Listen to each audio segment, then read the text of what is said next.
বাংলাদেশটা কি মগের মুল্লুক হয়ে গেল?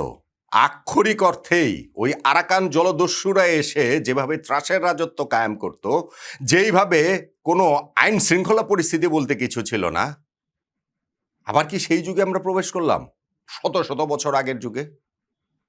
বাংলাদেশ জাতীয় ক্রিকেট দলের খেলোয়াড় নাইম হাসানের সঙ্গে যেই ঘটনাটা ঘটেছে, যেইভাবে আইন শৃঙ্খলা রক্ষাকারী বাহিনী তাকে হ্যারাস করেছেন, তার গলা চেপে ধরেছেন, তাকে পাইপ দিয়ে পিটিয়েছেন, তাকে থ্রেট করেছেন, এমনকি তাকে গুম করতে চেয়েছিলেন বলেও প্রতীয়মান হয়, তাতে করে তো ওটা মনে হতেই পারে যে আমরা কি মগের মুল্লুকে আছি।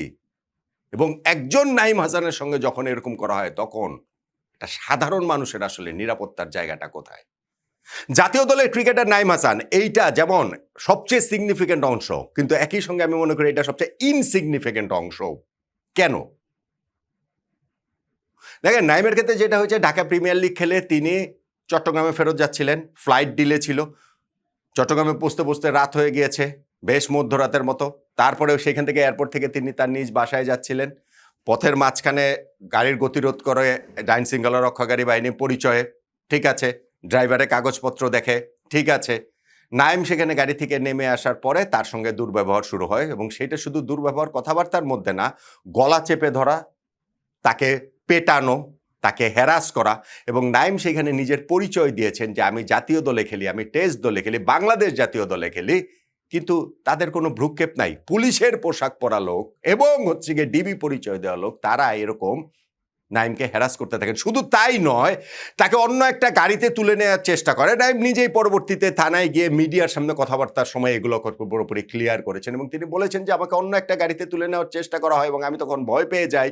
আমি তখন চিৎকার করে সবাইকে বলতে থাকি যে আপনারা আমার সাথে আসেন, ওরা আমাকে কোথায় নিয়ে যাচ্ছে। নাইমকে কি গুম করে ফেলতো? একজন র্যান্ডম নাগরিককে কি গুম করে ফেলা যায়?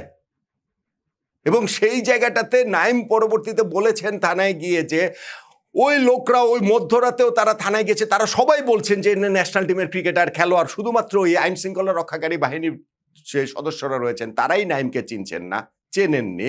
এমনকি তিনি যখন থানায় গিয়েছেন, সেই থানার ওসি যিনি, তিনিও নাইমকে বলেছেন যে চোখ নামিয়ে কথা বল। এটা কি? এটা কি জাতীয় দলের ক্রিকেটারের অতটুকু সম্মানের জায়গা নাই? তার পরিচয় দেবার পরও তাকে গলা চেপে ধরা হবে, তাকে পেটানো হবে, তাকে বলা হবে চোখ নামিয়ে কথা বল।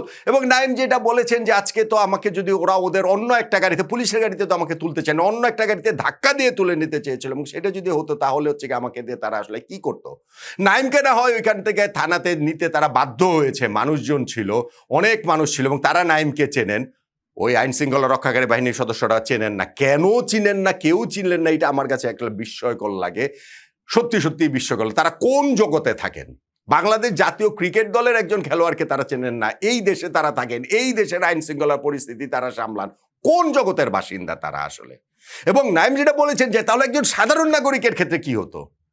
তারা কি তাকে গুম করে ফেলতো? অপরাধটা কি? তিনি যে অপরাধী, ওই যে ওসির সাথে ফোনে কথা বলেছিলেন, বলছে যে তাকে থানায় নিয়ে আসতে, অপরাধটা কি? আমি তো কোনো অপরাধ করেন নাই। তাকে যদি চেক করা হতো, তিনি বলছেন যে এটা বিভিন্ন সময় এরকম পরিচয় হয় পুলিশের সঙ্গে, বা যারাই হয় তার দেখেন, পরিচয় দেন, চেক করলে চেক করেন, তারপরে ছেড়ে দেন। চেক করেন না, কোনো অসুবিধা তো নাই। কিন্তু একজন জাতীয় দলের ক্রিকেটারকে কি কারণে গলা চেপে ধরা হবে, কি কারণে তাকে লাঠি দিয়ে পেটানো হবে, কি কারণে তার সঙ্গে ওরকম দুর্ব্যবহার করা হবে, কি কারণে ওসি তাকে বলবেন চোখ নামিয়ে কথা বল, কি কারণে তাকে গুম করার চেষ্টা করা হবে? অপরাধটা কি? এবং আমি শুরুতে যেই কথাটা বলেছিলাম যে নাইম হাসান জাতীয় দলের ক্রিকেটার, এটা সবচেয়ে সিগনিফিকেন্ট অংশ, একই সঙ্গে সবচেয়ে ইনসিগনিফিকেন্ট অংশ। কেন জানেন? অবভিয়াসলি জাতীয় দলের ক্রিকেটার বলেই তো এটা সব দিকে এই আলোচনাটা হচ্ছে। আমি আলোচনাটা করছি, আমাদের প্ল্যাটফর্ম যেহেতু স্পোর্টসের, নাহলে তো আলোচনাটা করতাম না। এটা সিগনিফিকেন্ট। এরকম একজন পরিচিত, সবাই চেনেন, লাখ লাখ কোটি কোটি মানুষ তাকে চেনেন, সেই কারণে তো আলোচনা হচ্ছে। ইনসিগনিফিকেন্ট অংশ হচ্ছে ভাই, এই দেশে তাহলে একজন সাধারণ নাগরিকের নিরাপত্তা কোথায়? আইন শৃঙ্খলা রক্ষাকারী বাহিনীর কাছে, সরকারের কাছে, রাষ্ট্রের কাছে একজন জাতীয় দলের ক্রিকেটার যা, একজন সাধারণ নাগরিকেরও তো তাই হওয়ার কথা। এখন সেই একজন জাতীয় দলের ক্রিকেটারকে যখন এইরকম ভাবে নির্যাতন করা হয় এবং আক্ষরিক অর্থেই তাকে গুম করে ফেলার চেষ্টা করা হয় বলে প্রতীয়মান, আমরা জানি না এরপরে কি হতো। এখন বলতে পারতেন না ভাই কিছুই তো হতো না, না ঠিক আছে, পুলিশ অন্য একটা গাড়িতে তুললে আসলে কি হতো সেটা কি আমরা কেউ জানি? নাইম হাসান যখন থানায় কথা বলছিলেন তখনও তিনি, তার গলা কাঁপছিল, তিনি শেক করছিলেন রীতিমতো। ওই ভীতিটা তার মধ্যে ঢুকে গেছে। আমি জানি না নাইম হাসানের এরপরে তার ক্রিকেট ক্যারিয়ার কতটা হবে, তিনি এই ট্রমা থেকে কিভাবে কাটাবেন, কিভাবে তিনি মাঠে আবার পারফর্ম করবেন। কিন্তু যেই বাংলাদেশকে তিনি রিপ্রেজেন্ট করেছেন, যেই বাংলাদেশের পতাকা উঁচুতে তুলে ধরার জন্য তিনি করছেন, তিনি তো এমন না যে সেই বহু আগের তিনি ক্রিকেটার, তাকে কেউ হয়তো বা চিনতে পারছে না, বা তিনি হয়তো আড়ালে চলে গেছেন। না ভাই, বাংলাদেশ কারেন্ট ন্যাশনাল টিমের তিনি ক্রিকেটার, কারেন্ট টেস্ট টিমের তিনি ক্রিকেটার। সেই ক্রিকেটারের সঙ্গে যখন দেশের আইন শৃঙ্খলা রক্ষাকারী বাহিনীরা এরকম আচরণ করে, তাহলে একজন সাধারণ নাগরিক কতটা নিরাপদ, কোথায় নিরাপদ, কিভাবে নিরাপদ, আমাকে এটা বলেন দেখি। এই ঘটনার সিগনিফিকেন্সটা অনেক অনেক সিগনিফিকেন্ট এই ঘটনাটা, এবং আমি মনে করি যে অবশ্যই এই ঘটনার দৃষ্টান্তমূলক বিচার এবং শাস্তি নিশ্চিত করতে হবে। ক্রিকেট ফ্র্যাটার্নিটির অংশ হিসাবে সেই দাবির জায়গাটা আমি এবং আমরা জানিয়ে যাচ্ছি। যদি সেইটা না হয়, একজন ক্রিকেটার আক্রান্ত হয়েছেন বলেই আলোচনাটা করছি, কিন্তু একজন সাধারণ মানুষও তো, একজন সাধারণ নাগরিকও তো বটে। একজন ক্রিকেটার যদি এই দেশের আইন শৃঙ্খলা রক্ষাকারী বাহিনীর হাতে নিরাপদ না থাকেন, তাহলে একজন সাধারণ নাগরিক কিভাবে নিরাপদ থাকবেন? সো ক্রিকেটার নাইম হাসানের সঙ্গে যেটা হয়েছে সেটা তীব্র নিন্দাযোগ্য।